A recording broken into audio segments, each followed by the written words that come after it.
ঘৰত পইচা একেবাৰে নাথাকা হৈছে লাভতকৈ বেছি লোকচান হৈ আছে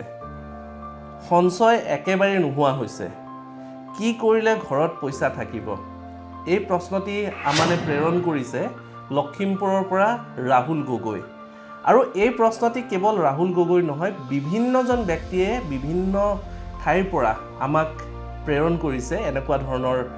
বিষয়ত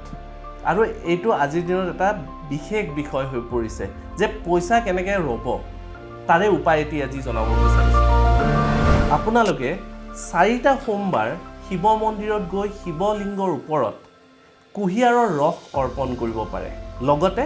ঘৰৰ পৰা প্ৰস্তুত কৰি লৈ যাব পঞ্চ অমৃত সেইটো শেষত অৰ্পণ কৰিব দেখিব যে আপোনালোকৰ এই ধাৰ ঋণ হওক বা ঘৰত পইচা নথকা হওক বা লাভতকৈ লোকচানহে বেছি হোৱাৰ যি পৰিস্থিতি এই পৰিস্থিতিৰ পৰা পৰিত্ৰাণ পোৱা আৰম্ভ কৰিছে আৰু বিশেষকৈ এই 4টা সোমবাৰ যদি শাওণ মাহত ল'ব পৰা যায় তেতিয়াহ'লে খুব উত্তম হয় বছৰৰ আটাইতকৈ উত্তম সময় হৈছে শাওণ মাহ এই বিশেষ প্ৰক্ৰিয়াটো কৰিবলৈ আশা কৰোঁ এই প্ৰক্ৰিয়াটি কৰি আপোনালোকে সুফল পাব আশা কৰোঁ এই উপায়টি কৰি আপোনালোকে নিশ্চয় সুফল পাব আৰু লগতে আপোনালোকৰ যদি এনে কিবা প্ৰশ্ন আছে আপোনালোকে আমাৰ নম্বৰত হোৱাটছএপ যোগে প্ৰেৰণ কৰিব পাৰে আমি তাৰে উত্তৰ দিবলৈ চেষ্টা কৰিম ধন্যবাদ